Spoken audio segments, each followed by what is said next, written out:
De las 2300 tardes y mañanas, pero no lo podemos traer si no hablamos de las 70 semanas, porque es el contexto de este estudio. Amén. Y traemos una gráfica ahí para tratar de entenderlo. Les prometo que este sábado, este lunes, va a ser más comprensible. La gráfica nos ayuda mucho. Y vamos a ser más didácticos, porque he estado meditando, porque esto es un proceso de aprendizaje para mí. No es traer información, yo estaba trayendo información, pero Dios quiere que sea una enseñanza, que yo esté pendiente si están ustedes entendiendo de qué me vale yo seguir por ahí, no. Y todo esto para mí es un proceso de aprendizaje y queremos ser más didácticos, más enseñanza y buscar la forma de, en la información que vamos trayendo, que vayan captando y comprendiendo. Porque es sencillo si yo logro poder hacerme entender. Y yo sé que Dios está en el asunto. Y vamos a hablar de las 2300 tardes y mañanas. Hermanos, este estudio es lo más grande que yo he visto en la palabra. Este estudio no es cualquier estudio, en mi opinión, ¿verdad? En la teología, esto es tan revelador y nos pone a nosotros al tanto de la cercanía de Jesucristo, que con humildad se lo digo, estamos empezando de arriba para abajo. Esto es vianda, es profundo, pero es sencillo. Y yo sé que con la ayuda de Dios aquí en la cabaña, poco a poco, vamos a entenderlo y nos vamos a meter, y Dios quiera que ese deseo por la escatología, que son los eventos proféticos, cada cual lo desarrolle y pueda, ¿verdad? Y como lo estamos grabando, ayuda mucho para volver a verlo, se hace llegar y lo ve. Vamos a hablar de las 2300 tardes y mañanas, es una profecía que Dios le da al profeta Daniel, pero también Dios le da a Daniel la profecía de las 70 semanas. Las 70 semanas es algo bien sencillo. Yo lo expliqué la otra vez, pero se lo voy a repetir bien sencillo. Esa profecía que Dios le da a Daniel de 70 semanas es un periodo de tiempo de 490 años. 70 semanas, cada semana tiene 7 días, pero cada día representa un año. Cuando usted suma 70 por 7, son 490 años. Dios le reveló a Daniel y le dijo, cuando se dé la orden para edificar el templo, y esa orden la dio el rey Artajerjes a Nehemías, que está en la Biblia, Nehemías, el copero del rey, le dio la orden de edificar a Jerusalén y levantar los muros. Nehemías fue el que hizo eso. Desde ese día hasta el Mesías príncipe, que es el día que acabamos de mencionar, cuando Jesús entró en un pollino a Jerusalén, el 10 de abril, hasta ese día habrían pasado 69 semanas de las 70. ¿Falta qué? Una. Falta una semana. ¿Por qué falta una semana? Porque cuando esas 70 semanas se cumplan, hay 7 cosas que tienen que haber acontecido. Dice Daniel 9:24, 70 semanas están determinadas sobre tu pueblo, sobre tu santa ciudad, para terminar, 1, la prevaricación, poner fin al pecado, expiar la iniquidad, para traer la justicia perdurable y sellar la visión y la profecía y ungir al santo de los santos. Ninguna de esas 7 cosas han ocurrido. Se han cumplido 69. Cuando esta se cumpla, todo esto se va a cumplir. ¿Y qué dice lo último? Ungir al santo de los santos. Ese es nuestro Señor Jesucristo, que va a ser ungido, como se ungían los reyes con un cuerno de aceite. Al comenzar su reinado milenial sobre esta tierra de 1000 años, Él va a ser ¿qué? Ungido como Rey de Reyes y Señor de Señores, y gobernará la tierra por 1000 años con vara de hierro. Eso no ha ocurrido. ¿Dónde está el Señor gobernador? Por lo tanto, se cumplieron 69 y esta semana está pendiente por comenzar pronto. Y este estudio nos va a mostrar lo cerca que está todo eso. La semana 70. Dios también le muestra a Daniel en Daniel 9:27, hablando acerca del anticristo, y dice, y por otra semana confirmaré el pacto con muchos. O sea que esa semana 70 que el reloj se detuvo cuando Jesús entró a Jerusalén, Y va a comenzar de nuevo cuando el anticristo firme esa semana y confirmará el pacto por otra semana. ¿Cuál semana es esa? La que falta. Son 70. Se cumplieron 69 hasta el día en que Cristo llegó a Jerusalén. Falta uno. Daniel dice que el anticristo es el que va a comenzar y va a firmar esa semana. Vamos a entrar en detalle ahorita cuando hablemos y usted va a comprender bien. Pero yo quiero que usted sepa que cuando usted le diga las 70 semanas, todo el mundo, mira, 70 semanas es un periodo de 490 años. Dios le dijo a Daniel, cuando se dé la orden, que fue en el año 444 a.C. por el rey Artajerjes, para edificar los muros de Jerusalén y la ciudad, ahí empieza el reloj a contar. Hasta que llegó Cristo allí a Jerusalén, allá hay 69, falta uno. Y esa que falta es la semana que nosotros conocemos de la gran ¿qué? Tribulación.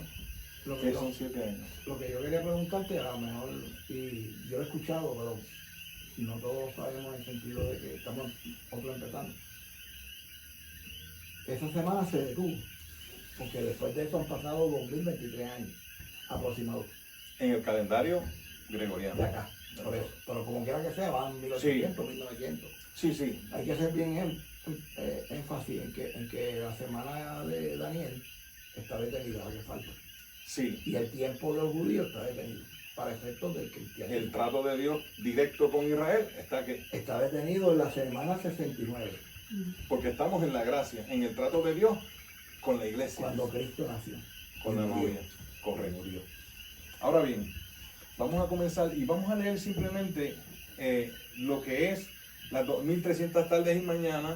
Vamos a entrar en otro tema y después volvemos a las 2300 tardes. Cuando yo lea esto que le voy a leer, quizá ustedes no lo van a entender. Pero después de que se expliquen las cosas en detalle, entonces ustedes van a entender cuando volvamos a leer esto. Yo sé lo que está hablando. Mire lo que dice. En Daniel 8:11. Vamos a buscarlo para leerlo. Daniel 8:11. Manténgase en Daniel, porque las citas que vienen por aquí en adelante, las próximas van a estar en Daniel 8:11.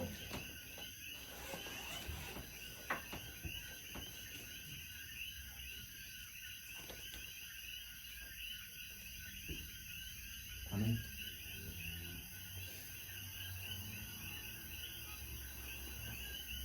Amén. Amén. Vamos a leer. En el año tercero del reinado del rey Belsasar, me apareció una visión a mí, Daniel, después de aquella que me había aparecido antes. 8:1.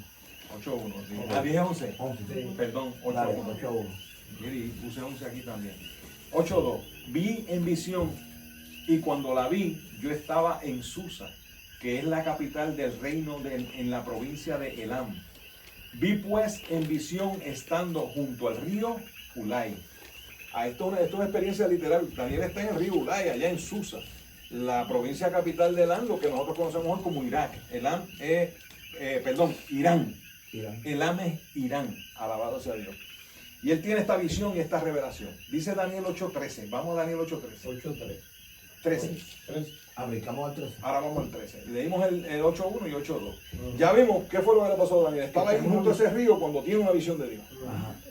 Y dice en el 8:3, entonces oí a un santo que hablaba, y a otro de los santos preguntó a aquel que hablaba.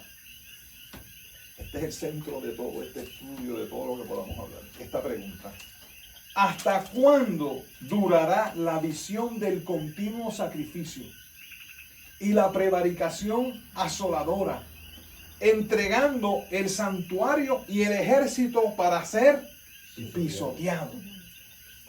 Y él, en el verso 4 dice, y él dijo, hasta 2300 tardes y mañanas, luego el santuario será purificado. Hay una pregunta: ¿cuánto tiempo va a durar qué? Desde el continuo sacrificio, vamos a ver lo que es eso, la prevaricación asoladora, vamos a ver lo que es eso, entregando el santuario y el ejército, vamos a ver lo que es eso, para ser pisoteado. ¿Cuánto tiempo va a durar eso? 2300 tardes y mañana. Y en el Daniel 8:26, lo vamos a leer también, es un poquito más abajo, pero dice aquí en Daniel 8:26, 26, la visión de las tardes y las mañanas que se ha referido es verdadera. Y tú guarda la visión, porque es para muchos días, para el tiempo del fin. Y eso que acabamos de leer, quizás así de momento, el verso 13, que es el centro de todo esto, nos muestra a nosotros la duración de unos eventos que van a ocurrir. ¿Cuánto tiempo va a durar eso? ¿Quién me puede contestar cuánto tiempo va a durar eso? 2300 tardes y mañana. 2300 tardes y mañana. Acabamos de decir que en la semana 70, cada semana de 7 días, cada día equivalía a ¿qué? A un año. Pero en este caso, no. ¿Por qué? Porque dice que son 2300 tardes y mañana. Aquí me estoy adelantando un poquito. Génesis 1.5. No lo busque porque se lo voy a leer. Después entramos de nuevo a Daniel. Génesis 1.5 dice, y llamó Dios a la luz día, y a las tinieblas llamó noche. Y fue la tarde y la mañana un día. Esa es la definición. En este caso no podemos aplicar las reglas que le aplicamos ¿a qué? A las 70 semanas. Porque la Biblia nos define que una tarde y una mañana es que un día. Y después dice, y fue la tarde y la mañana el segundo día, y fue la tarde y la mañana el tercer día. O sea, son 2300 ¿qué? Días. Y esa pregunta es la que vamos a ver, que dura 2300 días. ¿Cuándo comienzan esos 2300 días? ¿Cuándo terminan? ¿Y en qué momento del futuro escatológico de la profecía bíblica vamos a ubicar esos 2300 días? ¿Dónde están? ¿Dónde los vamos a ubicar? ¿Cuándo comienzan? ¿Cuándo terminan? Es la base de todo esto, amado. Vamos a Daniel 9:24. ¿Están todavía en Daniel? ¿No se han ido? No se fueron para Génesis. Amén. 9:24. Perdón. No, ese fue el que leí al principio, Génesis 1:5. Ok. Vamos a Isaías. Capítulo 28. Ya usted verá. Pues ya saben lo que son las 70 semanas. Un periodo de 490 años. Comienza aquí, termina aquí en la entrada triunfal. Falta una semana. Y ya saben que las 2300 tardes y mañanas es un periodo de tiempo dentro de la escatología que lo vamos a ubicar. ¿Isaías qué? Isaías 28:8. Vamos a comenzar a hablar de los eventos proféticos que tienen que ver con el anticristo. Vamos a establecer un orden cronológico de las cosas que están escritas en torno a lo que el anticristo va a hacer. Y en un orden cronológico para ir entendiendo esto. Dice aquí en Isaías 28:18, 28:8, perdón, y será anulado vuestro pacto con la muerte. Oiga, No dice eso. El 8 no. 28:8. 28:8. Porque toda mesa está llena de vómitos. 18. Ay, es que el uno me quedó entre medio de las dos rayitas rojas que tiene la Biblia. Digo, perdóneme. Están en el 18, ¿verdad? Mire lo que dice aquí Isaías muchos años antes. Y será anulado vuestro pacto con la muerte, y vuestro convenio con el Seol no será firme. Cuando pase el turbión del azote, seréis de él pisoteados. ¿Qué está diciendo aquí Isaías? Isaías está hablando de ese pacto que va a firmar ¿quién? El anticristo. Que va a dar paso al comienzo de la última semana, la semana 70. Ya estaba profetizado en Isaías 28:18. Dijo, ese pacto será ¿qué? Anulado con la muerte. Y vuestro convenio con el Seol no será ¿qué? Firme. Cuando pase el turbión del azote, aquí está hablando, cuando llegue la tribulación, la gran tribulación, seréis de él pisoteados. Eso lo vamos a ver literalmente. Que es que cuando comienza la gran tribulación, el anticristo ¿qué va a hacer? Pisotear a Israel. Pisotear al pueblo de Dios, perseguirlo hasta tratar de exterminarlo. No lo vamos a ver. No lo vamos a ver, amén.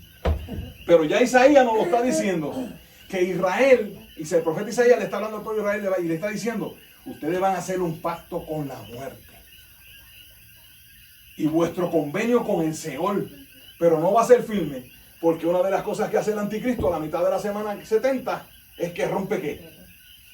Ese pacto que está hablando Isaías. Eso lo vamos a ver en detalle. Por eso es que dice, vuestro pacto no será ¿qué? Firme, porque el anticristo a la mitad de la semana 70 rompe el pacto. Y ya Isaías lo está aquí profetizando. Y cuando comience el azote y el turbión y la tribulación, ese con quienes firmaron el pacto lo va a pisotear. Alabado sea Dios, que es el anticristo. De ese que está hablando. Ahora vamos a hablar del mismo, en Daniel 9:27. ¿De qué pacto es que está hablando aquí Isaías, y de qué pacto es que está hablando Daniel? ¿Lo tienen, hermano? 9:27. Mire cómo dice. Y por otra semana, hablando del anticristo, confirmará el pacto con muchos, y a la mitad de la semana hará cesar el sacrificio y la ofrenda. ¿Qué es lo que le está diciendo quién? Isaías al pueblo muchos años antes. Viene el anticristo, lo primero que él va a hacer es firmar un pacto por 7 años, que es la semana 70 que falta. Y en ese pacto lo va a romper a la mitad de la semana. Si son 7 años, ¿cuánto es la mitad? 3 años y medio. También son 1260 días. También son 42 meses. La Biblia lo divide, lo vamos a ver más adelante. Esos 7 años están divididos en 3 y medio y 3 y medio. Pero también la Biblia habla de 42 meses y 42 meses. Y en detalle, 1260 días y 1260 días. Así que esa semana está dividida en 2 partes. A la mitad rompe el pacto. Vamos a ver lo que es el sacrificio y la ofrenda. Porque Él hará cesar el sacrificio y la ofrenda. Él va a detener el sacrificio y la ofrenda a la mitad de la semana. Usted va a ver lo que es eso. Vamos con calma. Apocalipsis 13:5.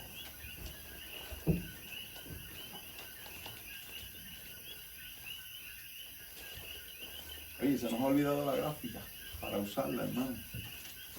Aleluya, sí, porque eso que estoy hablando lo podemos usar con la gráfica. ¿Quién llegó a Apocalipsis 13:5? Amén. Amén. También se le dio boca que hablaba grandes cosas y blasfemias, y se le dio autoridad para actuar 42 meses. El anticristo, Dios le va a dar autoridad ¿para qué? Actuar. ¿Por cuánto tiempo? 42. ¿Qué son 42 meses además de meses en día?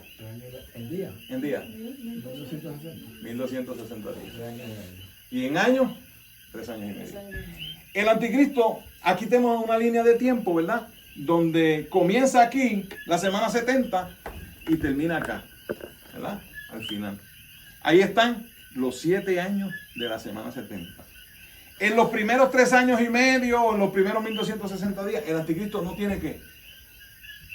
Autoridad. No tiene autoridad. Estos primeros 3 años y medio, quien gobierna es Roma. La Iglesia Católica Apostólica Romana es el 8º imperio, el 7º imperio mundial que se levantaría de nuevo. No podemos entrar mucho en esos detalles. Pero el anticristo estará al frente. Pero el poder detrás de él es Roma. Y es la que tiene el dinero que va a levantar la economía del país con él. Estos primeros 3 años y medio son años de engaño, de mentira, de falsedad. Y el anticristo va a ir adquiriendo ¿qué? Poder, autoridad. Humanamente hablando en los gobiernos. Ahora bien, él tiene autoridad para actuar de aquí en adelante. Desde el primer día de la segunda mitad, vamos a ver los eventos que suceden en el primer día. Él está detenido, no puede hacer nada. Pero cuando empieza el primer día de la segunda mitad, que tiene autoridad para actuar, dice también que Dios le dio, vamos, lo voy a leer aquí, en Apocalipsis 13:7. Y se le permitió hacer guerra contra los santos y vencerlos. ¿Vencerlos qué quiere decir? Matarlos. En los primeros 1260 no puede tocar a nadie. Pero en los segundos 1260 días sí puede. Y tiene autoridad de Dios para guerrear contra los santos y ¿qué? Vencerlos. Esa primera parte se podría llamar, como lo decía muchas veces antes, el falso profeta sería el control del Papa. Sí, el falso profeta es el líder religioso mundial. Obviamente, De turno, todo indica el que esté de turno. el que esté de turno, si es este o el que venga. Y sería, por eso es que andan juntos siempre, el Andan falso juntos. profeta y el anticristo. Y lo vamos a ver eso también. Y ese le prepara. Entonces, ¿qué sucede? Los primeros 1260 días no tiene autoridad. Pero del primer día de la segunda mitad en adelante, él tiene autoridad. y pelear contra los santos, guerrear contra los santos y que vencerlos. ¿Quiénes mueren ese primer día? Los dos olivos, Elías y Enoc, que vendrán, y hablamos de eso aquí, ¿verdad? Que vendrán a predicar los primeros 1260 días. Y dice la Biblia que ellos van a predicar por 1260 días. Una vez cumplidos los 1260 días, que pasamos al primer día de la segunda mitad, el anticristo los mata. ¿Dónde? En la plaza, ¿alguien sabe? De Jerusalén. Y estarán muertos 3 días y medio. Y a los 3 días y medio Dios ordenará que el Espíritu cura sus cuerpos y se levantan y todos lo van a ver, a los dos olivos. Porque de este primer día en adelante el anticristo tiene ¿qué? Autoridad. ¿Qué más comienza ahí? La guillotina. Aquellos que dicen, si me quedo en el rapto, me voy a dejar cortar la cabeza en la guillotina y me voy a salvar. Aquí es que comienza la guillotina, desde el primer día. Porque en estos primeros días, el anticristo no tiene autoridad. Ahora bien, amado, vamos a Daniel de nuevo. ¿Qué es lo que sucede? Y estamos ahora hablando en orden cronológico, los eventos relacionados en torno al anticristo.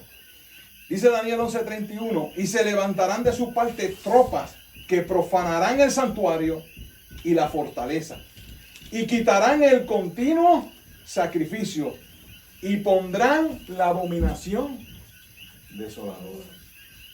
Son varias cosas, hermano. ¿Quién hace todo esto? El anticristo. ¿Cuándo lo hace? El primer día de la segunda mitad. No sé si hay un bolígrafo por ahí para usarlo como... Amén. ¿Tienes uno ahí? A ver si hay uno por ahí. No, está bien. Bueno, amado, dice aquí que se levantarán tropas de su parte. ¿De parte de quién?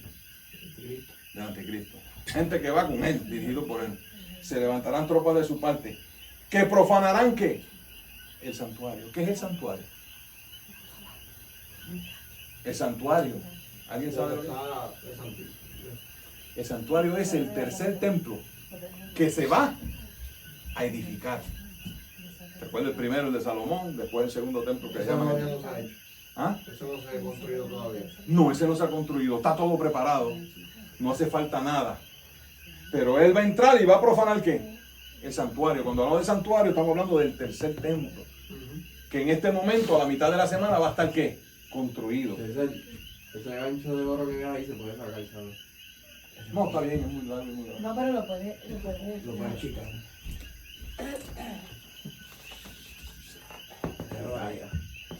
Ahí se ve bien en el teléfono.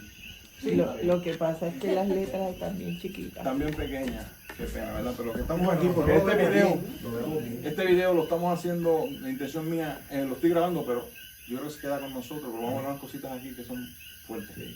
¿Qué sucede? Él sube con un grupo de una tropa, con unos soldados, entra al santuario, al tercer templo, y profana el santuario. ¿Y profana qué? La fortaleza. La fortaleza es el ejército de Israel. Hablamos aquí que al anticristo se le va a entregar el santuario y se le va a entregar, ¿qué dice Daniel? El ejército. Él va a ser el comandante en jefe del ejército de Israel. Y también va a ser la última palabra en el tercer templo. Porque ellos lo van a recibir como su ¿qué? Su Mesías. Y como su Mesías es un líder para ellos religioso, el profeta, el hijo de David, pero también ellos esperan que el Mesías sea un líder ¿qué? Militar. Por eso rechazaron a Cristo. Ellos pensaron que el Mesías vendría ¿qué? A libertarlos del yugo de la bota romana.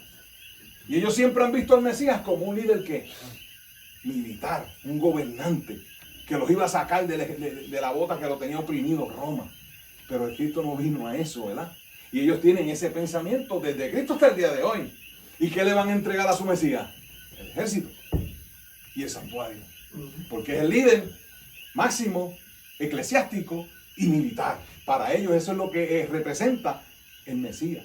Y le van a entregar esas dos cosas, ¿verdad? Pero él va a profanar ambas cosas. Y quitarán el continuo sacrificio. ¿Qué es lo que hace él cuando se sienta allí? Va a quitar el continuo sacrificio. Vamos a ver lo que es el continuo sacrificio. Y pondrán la abominación desoladora. Vamos a ver qué es la abominación desoladora. ¿Cómo es eso de que van a poner una abominación desoladora? Y al colocar esa abominación desoladora, están profanando el santuario.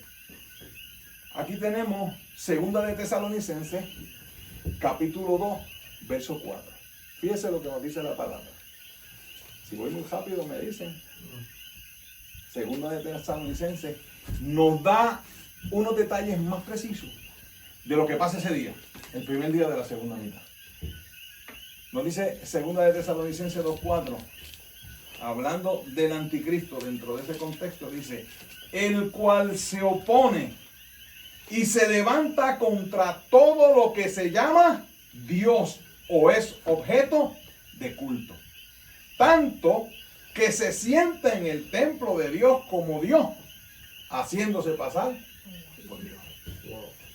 Él se sube al templo, hermano, y se opone contra todo lo que se llame ¿qué? Dios. Y contra todo lo que cualquier persona quiera adorar como su Dios, él se opone. El único Dios ahora, ¿verdad? Estamos parafraseando, soy yo. Dios soy yo, es lo que le está diciendo. Y detiene el continuo sacrificio y suceden otras cositas más. Pero recuerde que Daniel 8:11 nos dice, esto es bien importante, y por él fue quitado el continuo sacrificio. ¿Por quién? ¿Quién quita el continuo sacrificio? El anticristo. Eso está claro y está establecido ahí. Eso es bien importante en este estudio. Vamos a Éxodo 29:38. Vamos a hablar de lo que es el continuo sacrificio, que es lo que él detiene, lo que él quita. ¿Verdad? Quiere decir que la nave y la iglesia, el templo va a estar construido 3 años y medio y cuando él llegue, él lo paga. Vamos a ver inclusive qué día exacto se va a inaugurar el templo en este estudio. Es una de las revelaciones más impactantes. Vamos a saber el día exacto en que el templo se inaugura dentro de esta semana. Vámonos por De la gran tribulación. De la gran tribulación. Eso te digo que es, se lo digo, amado. Y usted lo verá y lo va a comprobar. Si usted me sigue oyendo con calma y va analizando lo que vamos diciendo, usted va a dar cuenta que es correcto. Como decía Ávila, si no se lo pruebo por la palabra, no me lo crea. Yo tengo que probarlo. Si usted tiene una duda, me lo dice. Fíjese en lo que dice, ¿qué es lo que él detiene? Cuando él se sube a la mitad de la semana, ya se está llevando a cabo ¿qué? El continuo. Para él poder detenerlo, tiene que estar en pie. Desde que se empezó Es correcto. Aquí el continuo sacrificio se va a estar llevando a cabo. Cuando él se sube al templo y dice, yo soy Dios, aquí no van a adorar a ningún Dios ni le van a sacrificar a ningún Dios, nada. Y el continuo sacrificio es lo Detenido mismo. ahí. Y es lo mismo que se hacía anteriormente. En la ley. En la ley. Correcto. El Mira, cordero se mataba para expiar el pecado del pueblo. no, en este caso no como expiación, sino como ofrenda. Como ofrenda. El cordero que se sacrificaba es el día 10, que eso vamos a estar de lleno en eso, del mes séptimo, que es el día del perdón. Pero De los ese judíos estado. no siguen diciendo que una vez al año el sumo sacerdote va para expiar el cordero. Es por el correcto, perdón. de eso es que estás hablando, pero el continuo sacrificio No, el continuo es. lo vamos a ver ahora, todos los días. Se llama continuo porque es un sacrificio que se hace todos los días a Dios. Mire de qué consiste. Y eso es bien importante, el continuo sacrificio, que ¿quién lo va a detener? Santicristo. El anticristo. ¿Cuándo? El primer día de la segunda mitad, que él tiene ¿qué? Autoridad. Ahora bien, fíjense lo que dice. Éxodo 29:38. Esto es lo que ofrecerá sobre el altar: 2 corderos de 1 año cada día, continuamente. Eso es la ofrenda del pueblo de Israel a su Dios. Eso es una ofrenda. No es por el pecado, no, es una ofrenda. Es una gratitud, un sacrificio continuo, 2 corderos por día. Dice en Éxodo 29:42, esto será el holocausto continuo por vuestras generaciones, a la puerta del tabernáculo de reunión delante de Jehová, en el cual me reuniré con vosotros para hablaros allí. Aquí hay algo bien importante. Ese sacrificio de los 2 corderos por día, cuando caía el sol, comienza un nuevo día en el calendario hebreo. Y ahí se sacrificaba uno. Salía el sol en la mañana y se sacrificaba el otro. Los dos están en el mismo día. Porque cuando cae, si es jueves y cae el sol, ¿qué día es? Si es jueves y cae el sol en Israel, ¿qué día es? Viernes. Y por la noche es viernes. Y por la mañana es viernes. Y al mediodía sigue siendo viernes. Cuando vuelve y cae el sol en la tarde del viernes, ¿qué día es? Sábado. Esos 2 corderos son el mismo día. Con cada uno de esos corderos se hacía también una ofrenda de aceite, de vino y de harina. Unas porciones de aceite, unas porciones de harina, unas porciones de vino con cada cordero. Eso es lo que se llama el sacrificio de la ofrenda. La ofrenda son las porciones de aceite, de harina y de vino. 2 veces al año. 2 veces al día. O sea, 2 corderos al día. Ahora bien, aquí hay algo bien importante en lo que yo leí.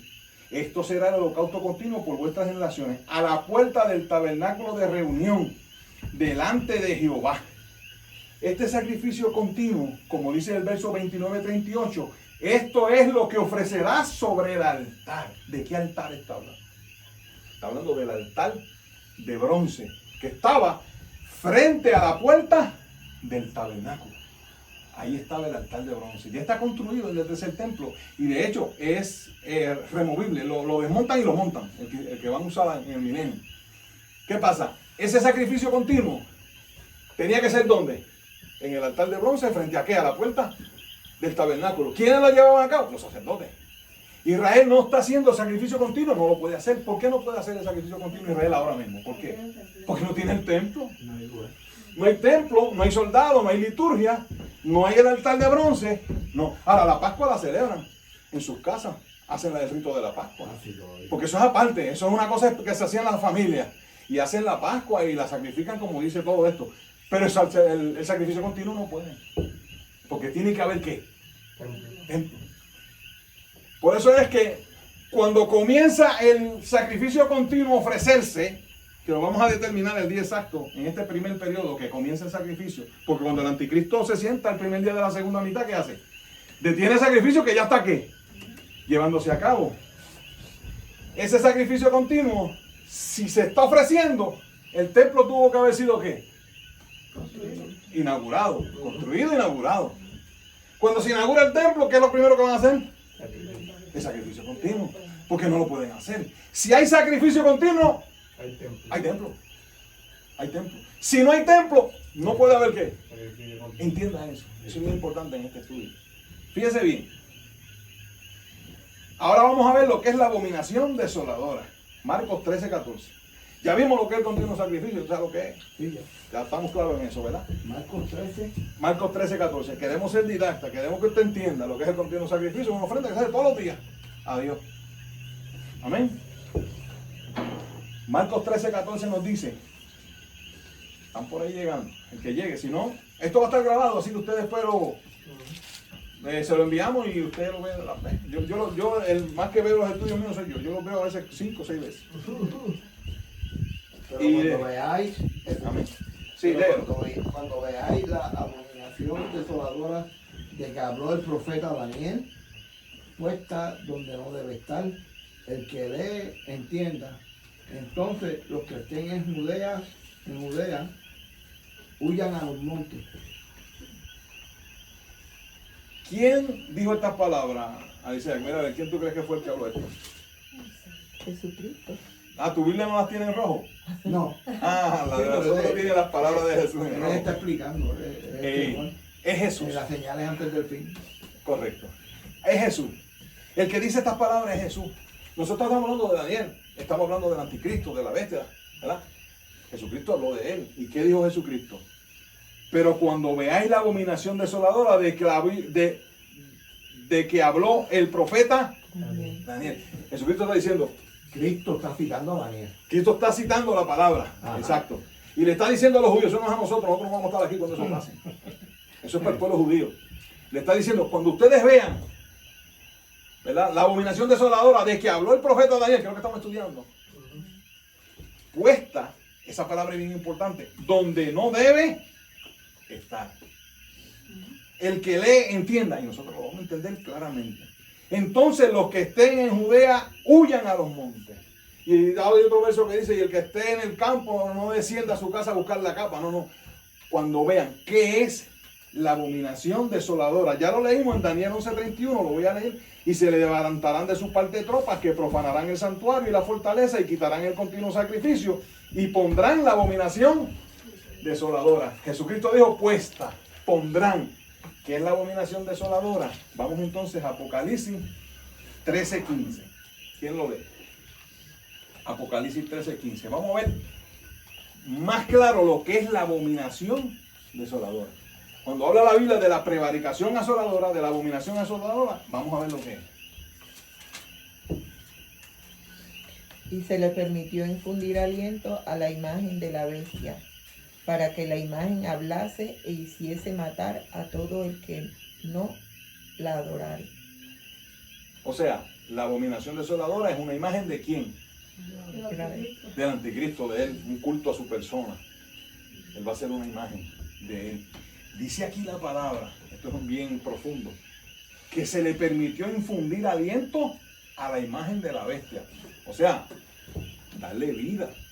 Mano, y ella decía, esto es un demonio de rango general, porque darle vida a una imagen inanimada. Ahora, quizás la ciencia nos está dejando ver, ¿será que esta imagen, estamos hablando de una estatua con inteligencia artificial?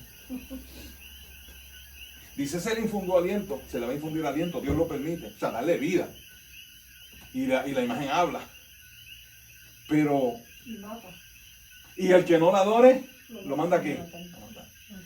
Puede ser que estemos ante una imagen con inteligencia. Porque ahora usted puede hablar, no sé si usted lo sabe, con una computadora de esta de inteligencia artificial, como habla usted con cualquier persona. Han llegado a un nivel que esa inteligencia artificial razona como nosotros y basta mucho más. No lo sienten, pero saben lo que son los sentimientos, la tristeza, los anhelos, el placer. Oye, esto ha llegado, la inteligencia artificial es bien peligrosa. Esto ha llegado a unos niveles insospechables. Pero no sabemos si es verdad que se le infunde aliento y tendrá vida, o es que se está refiriendo a una imagen, ¿verdad?, que tendrá inteligencia artificial y podrá que interactuar. Ya se predica. ¿Ah? Ya se predica. Exacto. Ahora, ¿qué pasa? Esa es la abominación desoladora. Colocar una imagen en el templo, en ese tercer templo, en el santuario. Cuando eso se hace, ¿qué pasa con el santuario? Es que profanar. Sí, porque metiste lo que Dios no le gusta. Metiste una No, imagen. con imágenes no se las. Por eso es que no da pena los hermanos los amigos católicos, ¿verdad? Que tienen el templo lleno de imágenes. Pueden haber imágenes en el templo, pero no son con el propósito de adoración. Porque en el altar, en el arca del pacto, habían 2 querubines de oro. O sea, puede haber a veces iglesia que hay una paloma. Lo que no puede haber es una imagen con la intención de ¿qué? De adorarle. Porque puede haber una imagen decorativa. No vamos a ser extremistas en esto, ¿verdad? Alguna gente se pegan, los hermanos, los amigos católicos, ¿verdad? Ah, no, pero habían 2 querubines de oro allí. No, pero no hay ninguna intención de adoración. En las iglesias católicas hay imágenes. Y yo he ido a la iglesia católica, hace tiempo que no voy, me siento a veces tenía citas para ir a la farmacia, y está frente a la plaza, y llegaba temprano y me faltaba media hora, 40 minutos para que abrieran la farmacia, y hay una misa temprano y yo me sentaba en la misa, para coger el banco y sentarme, y de una vez empecé a orar por toda esa gente allí. Pero tienen unas imágenes y tienen una esquina en el fondo, y yo veía como estos ancianitos iban y se arrodillaban y me pedían. Y colocar una imagen en un templo, una imagen con el propósito de adorar, es profanar el santuario. Todos esos templos están profanados. Tampoco se pueden colocar huesos. Todas las iglesias católicas tienen reliquias de los santos enterradas, eso es ley. Y eso es San Juan. están todas las iglesias, donde quiera que usted vaya católica, tienen que tener una reliquia, aunque sea un dedo de un hueso de un santo o algo, pero tienen que haber. ¿Y eso qué? Eso profana.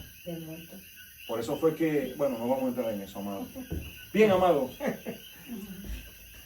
Dice aquí, ¿verdad?, que se le permitió infundir aliento. Ya usted sabe que la abominación desoladora es la colocación de esa imagen de la bestia por parte del anticristo, pidiendo adoración. Apunte que viene examen después. No, podemos preguntar seguro. Claro que sí. La imagen abominable. Entonces, ¿qué pasa? Dice que sería entregado cuando pase el turbión del azote, seréis de él que pisoteado. Eso fue lo que dice Isaías. Isaías, yo le dije a ustedes que cuando llegue la gran tribulación, cuando la gran tribulación comience, ¿qué va a hacer el anticristo con ellos? Pisotearlo. ¿Qué es lo que pasa aquí cuando él tiene autoridad el primer día de la segunda mitad? ¿Qué es que comienza la tribulación? Porque esto se le llama la gran tribulación, pero le hemos dicho que la gran tribulación comienza ¿cuándo? A la mitad. Aquí él está adquiriendo poder, autoridad, fuerza, engaño, y dirán paz y seguridad. Pero Isaías le dijo, cuando llegue el azote, que es aquí que empieza, van a ser de él que desde el primer día profana el santuario, lo que dice Isaías, lo comienza a pisotear desde el primer día, amado. ¿Se cumple o no se cumple lo que dice la palabra? Ahora bien, ¿quién pone fin a este atropello? ¿Quién es el que le acaba el cuento al anticristo? ¿Cuándo es que termina esta profanación? ¿Cuándo es que acaba? ¿Quién le pone fin? En la segunda venida de Cristo. Vamos a entrar en eso. Apocalipsis 19, 19. Alguien que lo pueda leer. Y este punto es importante. ¿Quién pone fin a esto que está haciendo el anticristo?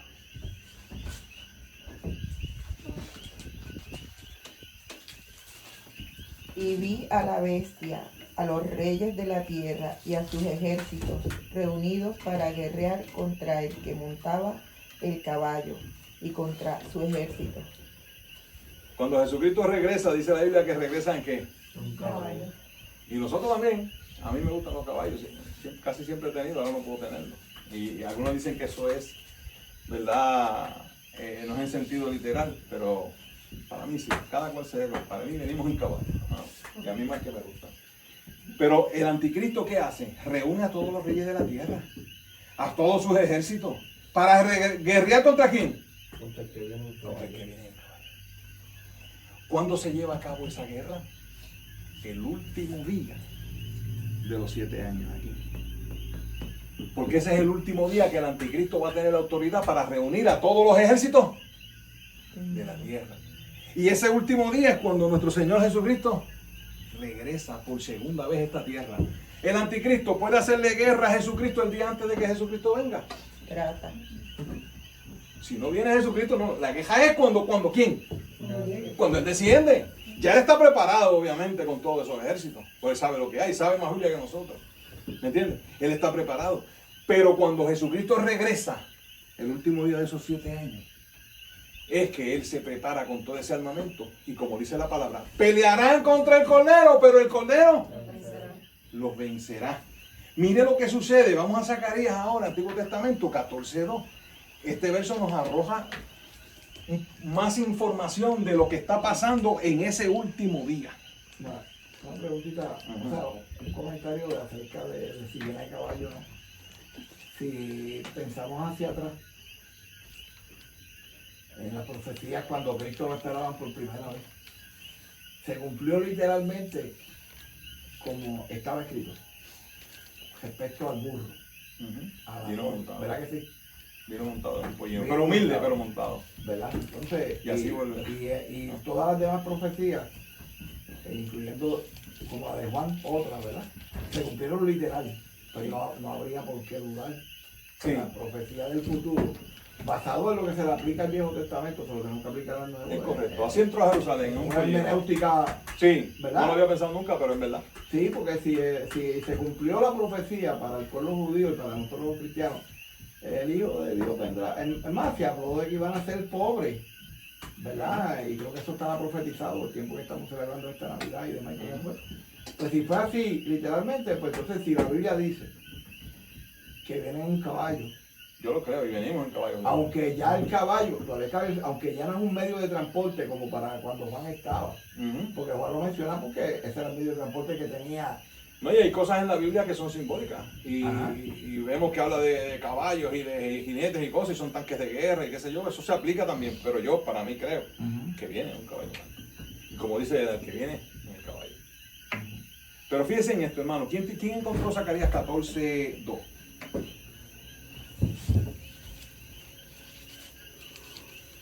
Porque yo reuniré, Ajá.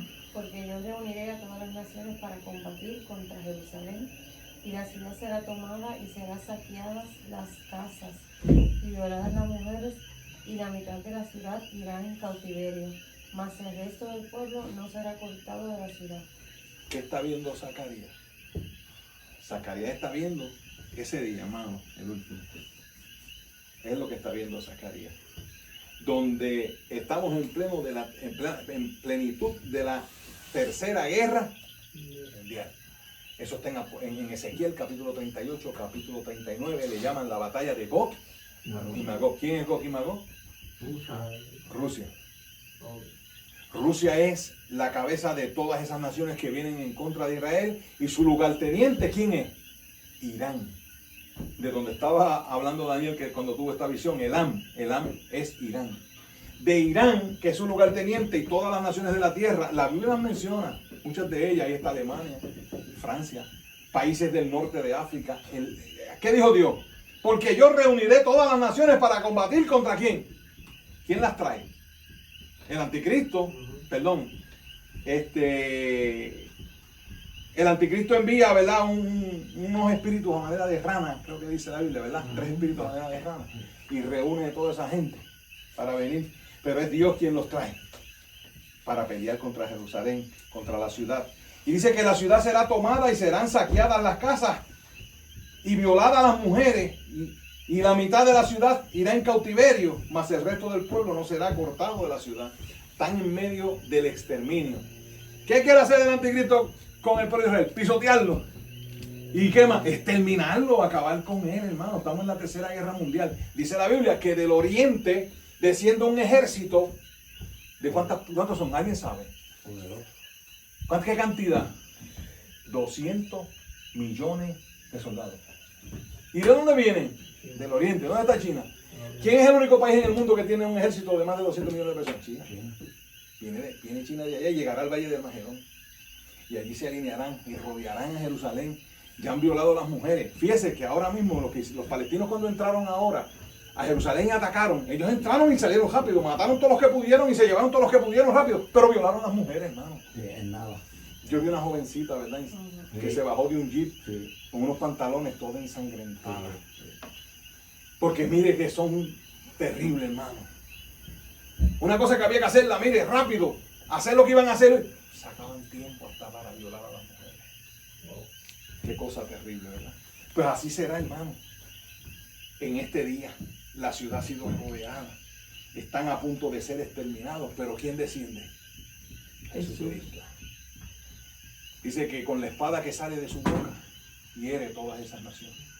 Dice que los ojos se le desharán en las cuencas y la lengua en el paladar. Es como una bomba radioactiva. Cuando Dios declara, Jesucristo declara muerte, estando de pie, se deshacen. Van a estar 7 meses enterrando cadáveres, hermano. Ese es el día grande del Señor, ¿verdad? ¿Y qué dice ahora? Vamos para ver este panorama desde otro punto de vista. Vamos a la conclusión. Ya usted sabe que quien termina con ese pisotear del anticristo, ¿quién es? Jesús. Jesucristo. Yo tenía unos textos aquí y ahora no los veo. Ahora sí que no sé qué fue lo que pasó. Yo pensé que tenía. Vamos a ver. Jesucristo regresa, ¿verdad? Ok, aquí está. Fue que me pasé de página, no sé qué pasó. ¿Quién termina con el pisotear del anticristo que quiere exterminar a Israel? Jesucristo. Y dice, y ya leímos, y vi la bestia, los reyes de la tierra y sus ejércitos reunidos. Ahora vamos a Apocalipsis 19:20, para que usted vea lo que pasa ese día, lo que sucede. Apocalipsis 19:20. Lo tengo. Amén. Y la bestia fue apresada, y con ella el falso profeta que había hecho delante de ella las señales con las cuales habían engañado a los que recibieron la marca de la bestia y habían adorado su imagen.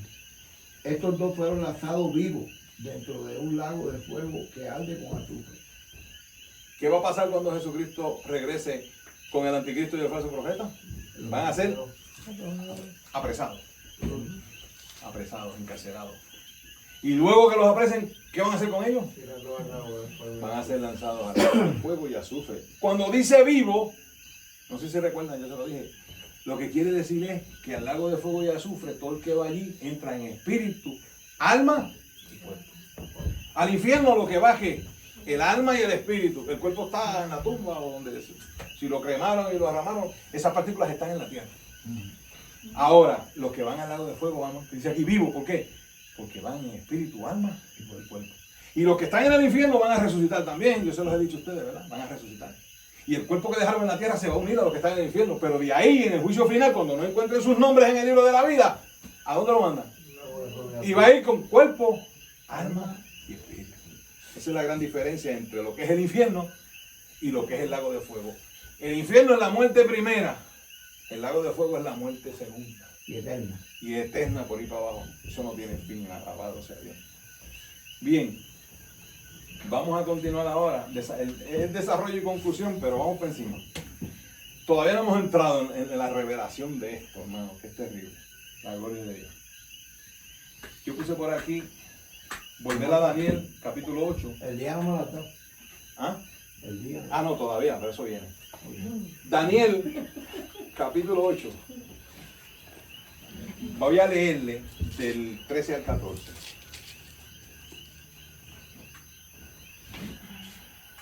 Ahora vamos a entrar en lo que le dije, lo que leímos al principio, las 2300 tardes y mañanas. Yo creo que ahora, cuando yo lea ese verso 13, después de lo que hemos hablado, ustedes deben de entender de qué estamos hablando. Vamos a ver si es verdad. Daniel 8. 13. Aquí está, este es el centro de esta profecía. Miren lo que dice en Daniel 8:13. Acuérdense que Daniel está en el río, tuvo la visión y miren lo que dice Daniel. Entonces oía un santo que hablaba. Y otro de los santos preguntó a aquel que hablaba, y aquí está la pregunta. Concéntrese en la pregunta. ¿Hasta cuándo durará la visión del continuo sacrificio? Número 1. Y la prevaricación asoladora, entregando el santuario y el ejército para ser pisoteado. ¿Cuánto tiempo va a durar eso? 2300 tardes. Y mañana, 2300 días. Está preguntando el ángel la visión del continuo sacrificio. ¿Cuánto va a durar el continuo sacrificio? Y cuando dice la prevaricación asoladora, nos lleva a la mitad de la semana 70, el primer día, cuando se coloca la imagen. Y desde ese primer día, el santuario va a ser profanado, pisoteado, y el ejército, ¿hasta qué día lo va a pisotear? Hasta el último día. Hasta aquí. En otras palabras, el anticristo va a pisotear desde ese primer día de la segunda mitad al pueblo de Israel, el santuario, el ejército, coloca la imagen de ahí para allá. Ahora, ¿cuándo comienza el continuo sacrificio? ¿Qué día exacto comienza? ¿Dónde dejé la cosita? Aquí. ¿Qué día comienza? Mira lo sencillo que es. Sabemos que la semana 70, que son 2520 días, 7 años, empieza aquí y termina aquí. Eso lo sabemos, 7 años, 2520 días. Ahora sabemos que los 2300 días están dentro de ¿qué? De los 2500. Porque los eventos que está preguntando el ángel ocurren ¿dónde? En la gran tribulación. En la gran tribulación. O sea, los 2300 días En los 7 años. tenemos que ubicarlos en los 7 años porque es lo mismo que sucede, que ya lo explicamos. Ahora, sabemos cuándo terminan los 2520 días y sabemos cuándo terminan los 2300. ¿Cuándo terminan los 2300? ¿Quién es el que termina con ese abuso? Cristo. ¿Cómo vamos a saber cuándo comienza el continuo sacrificio? ¿Cómo lo vamos a saber? Gestando. Ay, Pero no sé. ¿Ah? Gestando, pero no sé. Sí, dando para atrás 2300 días. Si das para atrás 2300 días desde el último, vas a llegar al día Después de la gran tribulación, 220. 220, después que comenzó. El pacto, mire esto, el pacto se firma aquí. Ok. Este es el primer día del pacto. Y tiene que ser a 7 años. Y es a 7 años, si no es a 7 años, ese no es. Vamos el anterior. Es que ahora bien, ¿qué sucede? Las 2300 tardes terminan aquí. Vamos a ver cuándo comienza. ¿Cuándo es que comienza el continuo sacrificio? Retiramos desde aquí 2300 días. Y vamos a llegar al día 220. Porque el pacto se firma aquí y a los 220 días, ¿qué comienza? El continuo sacrificio. Y si comenzó el continuo sacrificio a los 220 días de haberse firmado el pacto, ¿qué pasó? El templo. Se inauguró el templo. Por eso te decía, Licea, que el templo se inaugura a los 220 días, porque el ángel pregunta, ¿hasta cuándo durará la visión del continuo sacrificio? Y después te lleva a la mitad de la semana la prevaricación asoladora. Y de ahí en adelante es piso de agua. 2300 tardes. Porque gestarle a 7 años completos. No, desde aquí vamos a dar para atrás 2300 días y llegamos al día que. Sí, 220. Porque son, la semana completa de 7 años son 2520 días, son más. Pero los 2300 terminan aquí y empiezan el día 220. En otras palabras, cuando ese pacto se firme, ¿cuándo se inaugura el templo? ¿Qué día? A los 220. A los 220 días, hermano, no hay de otra. Se inaugura el tercer templo. Y el último día pone fin a los 2300 y a los 2500. Y a los 2500. Sí, perfecto. Lo has entendido perfecto. Son 2520 días y el templo. Y desde que comienza el continuo sacrificio hasta el final son 2300. Ahora bien, Quiere decir que hay espacio hasta para construir el templo. el ¿Cuántos templo son? se va a construir. 220 meses. El templo se construye en este periodo. ¿Cuántos meses? 220. 220 días, bueno, no un año. No. 220 son 8 meses y 10 días. Oigan esto, pero eso vamos a entrar ahora. Eso es parte, vamos tranquilo, vamos tranquilo. Mira esto. El templo, Alicia, el templo se está construyendo en este periodo de tiempo. Pero el día que se inaugura, que comience el continuo sacrificio, es a los 220 días. A 220. Porque si hay continuo sacrificio, es porque hay templo. Se inaugura a los 220 días. En este periodo de tiempo, antes de eso, es que se va a estar construyendo. Dicen que eso, bueno, decían que hasta en 3 días, no sé.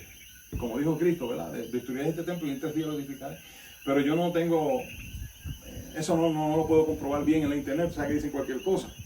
Pero este templo se inaugura a los 220 días de haberse firmado el pacto. Y ahí, si hacemos un análisis, aquí dice 1040. ¿Qué son esos 1040? 1040 días. Vamos a hablar más claro. Si usted analiza, ¿dónde empiezan esos 1040 días? A los 220. A los 220. ¿Y dónde terminan? A la Año y medio. aquí. Antes de que comience. ¿Por qué? Porque el continuo sacrificio se va a estar ofreciendo por 1040 días. Pero cuando pasas al primer día de la otra mitad, o sea, que lo que duró el periodo del sacrificio ese de los 2 corderos fue 1040 días. Desde el día 220 hasta aquí. Porque ya el día 1041, contando desde aquí, de los 220 días, el día 1041 nos metemos ¿dónde? A la otra mitad del primer día y ahí se detuvo. No sé si me están entendiendo. Que viene siendo el 1261 días. No, acuérdate.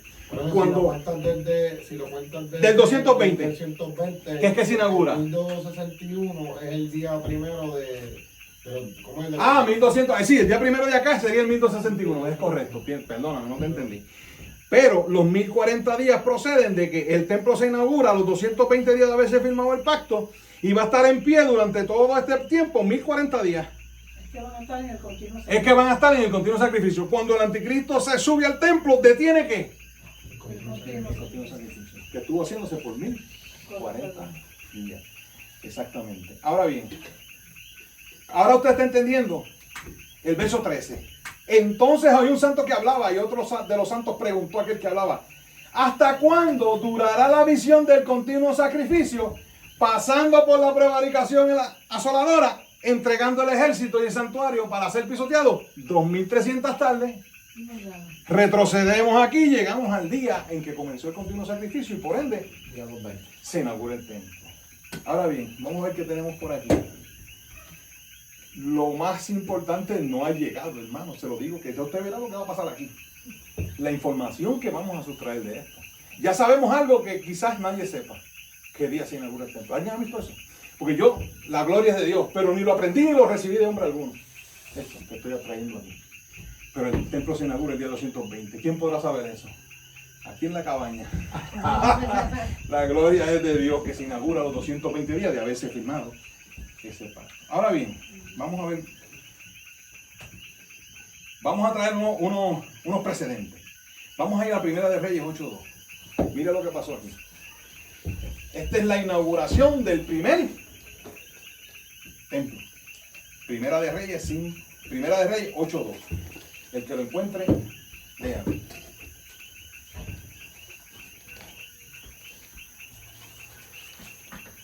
Ay. Tecnología. Los que están a mano están llegando primero. Y se reunieron con él el rey Salomón, todos los varones de Israel, en el mes de Etanim, Ok.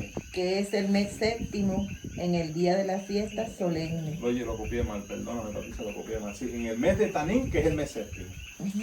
En el calendario hebreo, consta de 12 meses, igual que el de nosotros, pero cada mes es de 30 días. Etanim, igual que Tishri, es el séptimo mes. Desde que comienza el calendario. El calendario religioso hebreo comienza en el mes de Aviv. No es abril, alguna gente ha escuchado estos estudios y se cree que estoy diciendo abril. No, Aviv. También el nombre caldeo es Nisan. Comienza el año hebreo y en el mes séptimo. Y dice aquí que fue en el día que De la fiesta solemne. de las fiestas solemnes. ¿Qué fiestas solemnes se celebran? Hay varias en el mes séptimo. La primera es la fiesta de las trompetas, el primer día de ese mes. Pero el día 10 es la fiesta más solemne del pueblo de Israel, la más importante. Que estaba hablando Eliseo ahorita de ella. De eso ahora sí que vamos a entrar. La primicia. No, No, el perdón. el perdón.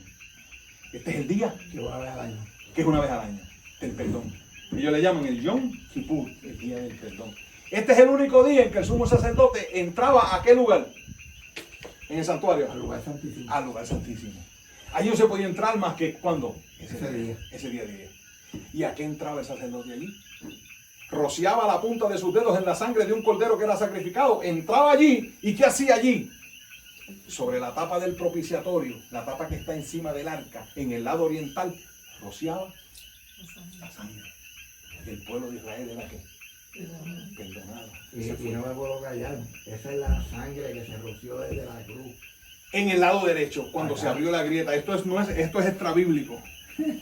Pero cuando Cristo muere en la cruz, Claro. las rocas se abrieron, esa sangre bajó porque debajo de las canteras de Salomón, de donde se hicieron el templo y los muros, allí Salomón, eso es una historia, ¿verdad?, judía, proveyó, y el profeta Jeremías escondieron ¿qué? El arca, porque el arca nunca apareció.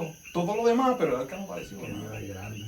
¿Ah? Y cuando Cristo en la cruz muere y se abre esa grieta, y de hecho hay una persona que lo descubrió, que murió, ¿verdad? Él era aficionado, pero era un arqueólogo aficionado, y Dios le permitió, y no solamente eso, el cruce del Mar Rojo y el arca de Noé, y está documentado.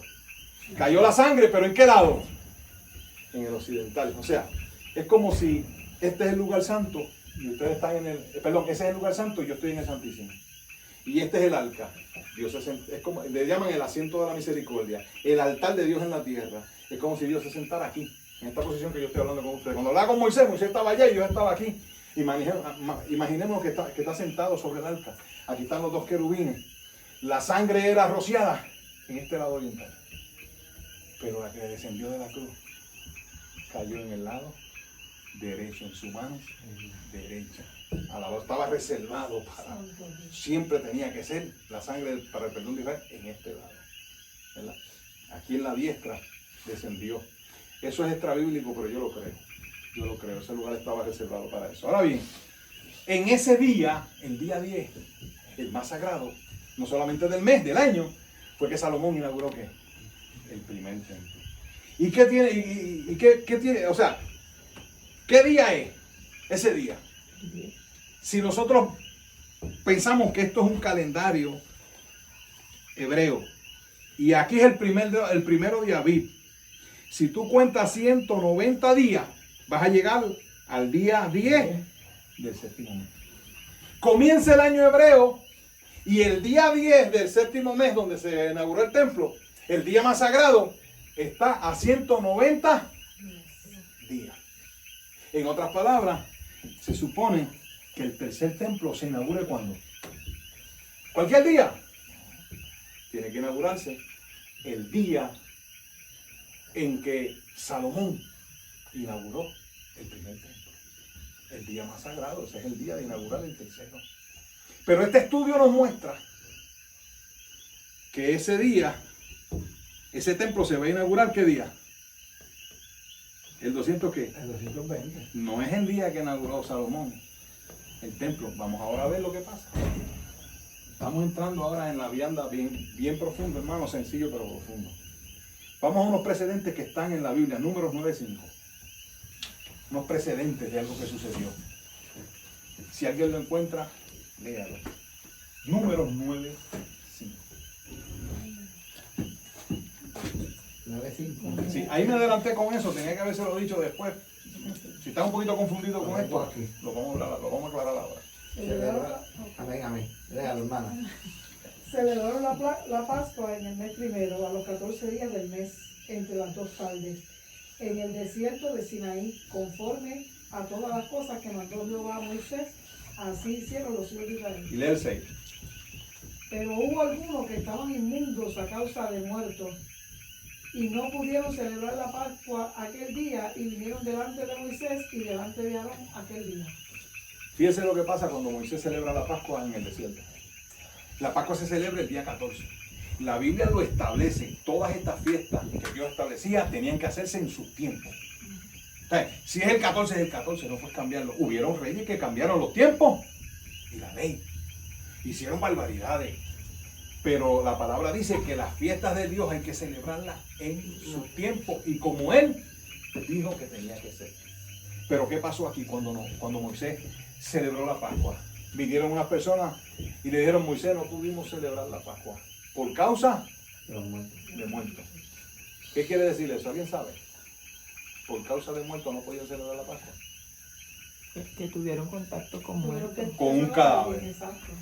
Si tú tenías contacto físico con un cadáver y la Pascua estaba cerca, no podías comer porque estabas ¿qué?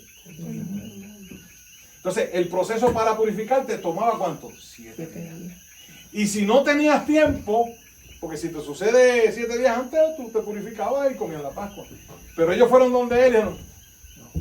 Yo le puse un ejemplo, ¿verdad? Dando este estudio. El hombre estaba, durmiendo. Y por la mañana se levantó y le dijo: mujer, levántate. Y cuando, levántate, estaba aquí. O tenía un niño enfermo en los brazos y se le murió en los brazos. Quedaste ¿qué? Contaminado, inmundo. Y no podían celebrar la Pascua. También vino otro grupo, no lo tengo aquí puesto, de personas que estaban de viaje. Dice la palabra, también fueron de Moisés. Nosotros estábamos de viaje. Nosotros hicimos todos los preparativos con tiempo anticipado. No fuimos irresponsables, hicimos todo. Pero hubo una circunstancia ajena a nosotros que no estaban en nuestro control. Yo estoy parafraseando todo, ¿verdad? Y no pudimos llegar a tiempo y queríamos comer la Pascua. Y ahí están esos dos grupos. Los que hicieron todo lo posible, pero se dio una circunstancia que no estaba ¿qué? En su control. No se pudo evitar. ¿Y qué hizo Moisés? Entonces dice: celebrarán la Pascua en el mes segundo, a los 14 días del mes. Es correcto. Oye, no tengo eso, padre. Suerte que tú lo tienes. Lo dice aquí. Miren, no. Ok. ¿Qué fue lo que sucedió? Moisés le dijo: bueno, yo voy a consultar a Dios. Lo que Dios me diga, yo vengo y le digo a usted qué vamos a hacer. Eso es verdad. Cuando Moisés miró para atrás, le dijo: bueno, Dios dijo que la celebraran, pero que tiene que ser todo igual. Tiene que ser un cordero, no se le pueden quebrar los huesos, lo van a comer con hierbas amargas, panes sin levadura, o sea, todo igual, pero el segundo mes. Abib es el primero, el día 14. No el 15 ni el 13, no. Le voy a dar la oportunidad de que celebren la Pascua, de que coman la Pascua el segundo mes, el día 14, todo igual. Ese es el primer precedente. Pero hubo otro precedente más. Segunda de Crónicas 31.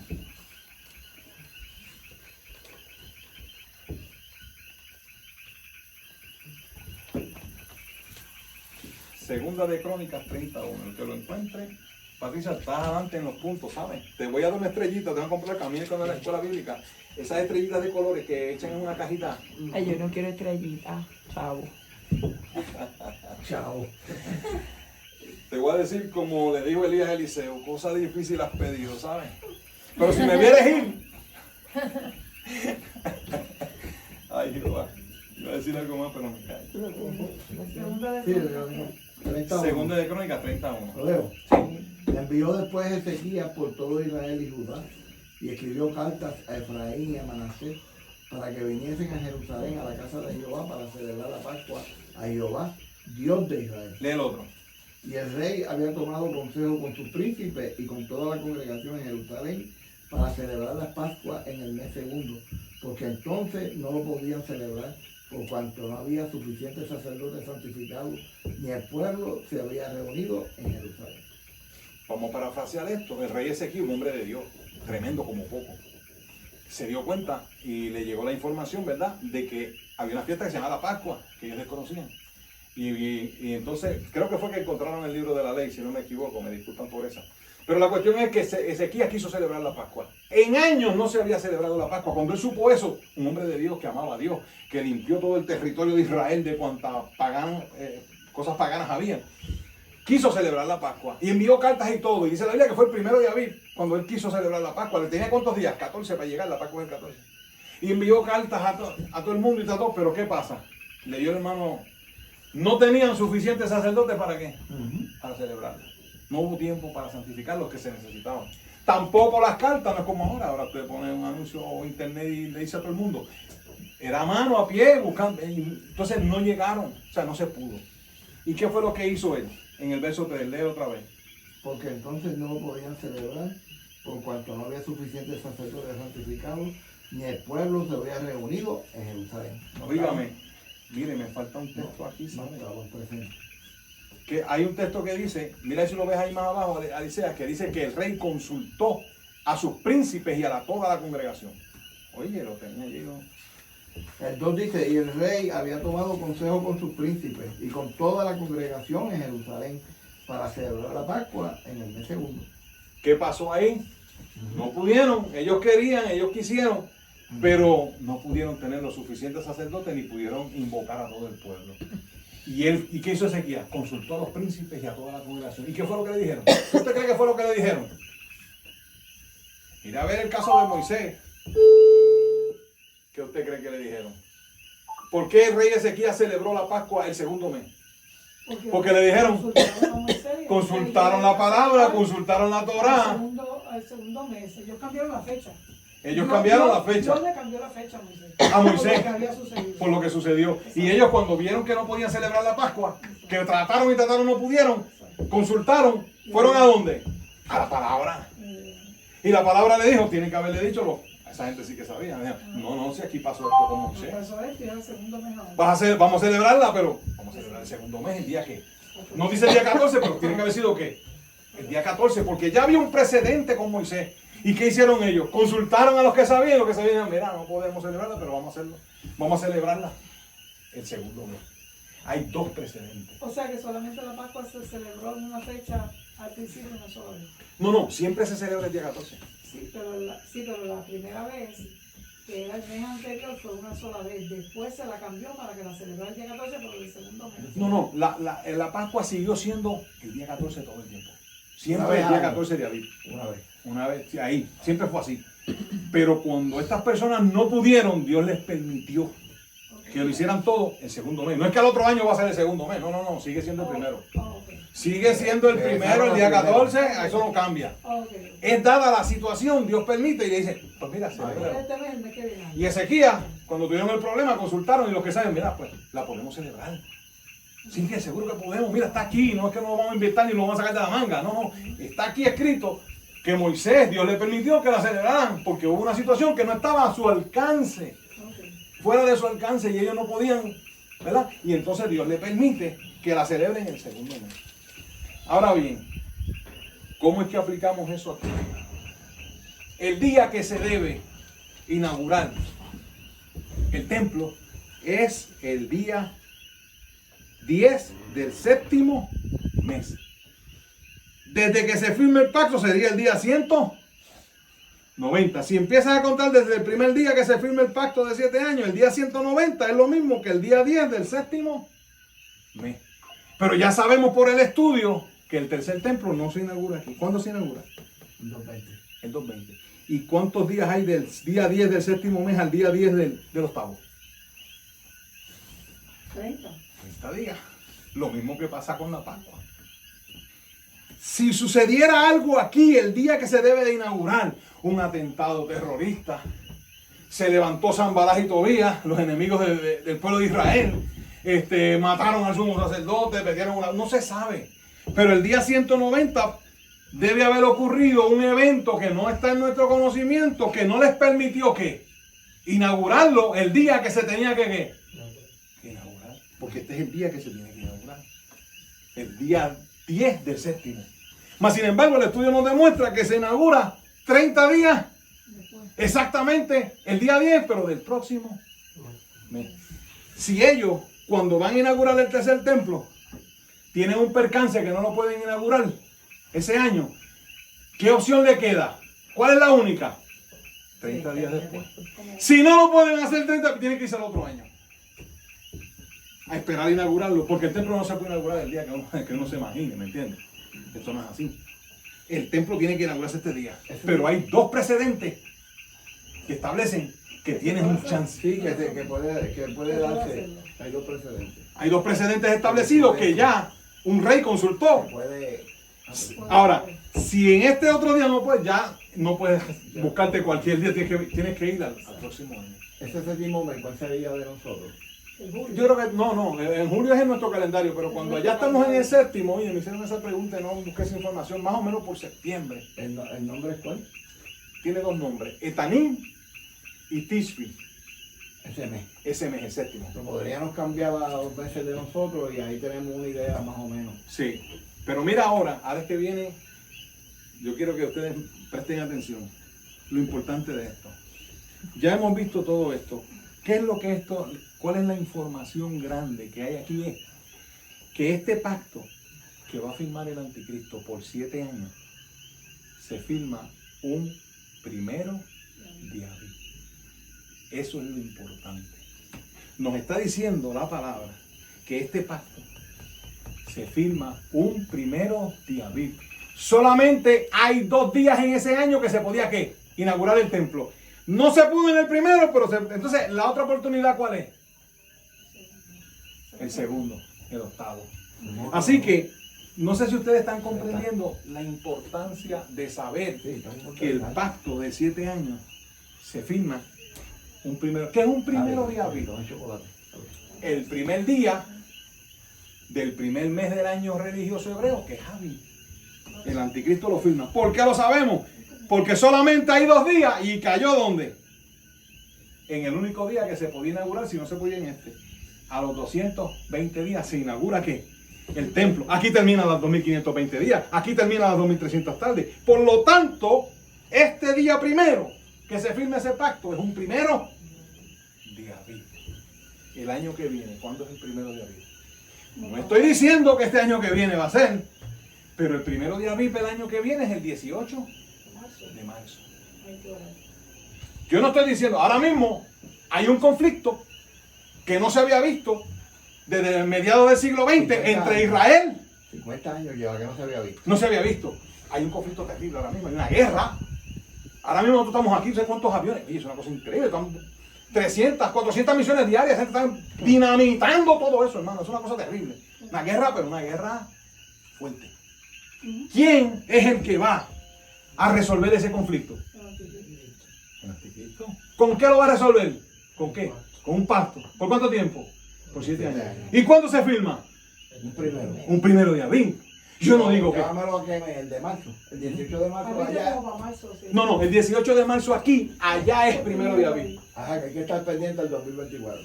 Y a todos los años, porque esto no tiene que ser este año que viene. No, por eso, pero No, eso yo no lo pero sé. dado que hay un conflicto. Pero dado Que que... hace 50 años no lo había. No, hace 50 años no lo había y ahora está el Como está conflicto. ahora, como está ahora. Ahora está el conflicto. Lo que hay es que estar preparado. Entonces- Lo serio es que antes que se firme el pacto, la iglesia se ha ido. Ahora, otra cosa que tienen que ustedes saber. O sea, que Preparado. Antes de que se firme este pacto, la iglesia se levanta aquí, La iglesia.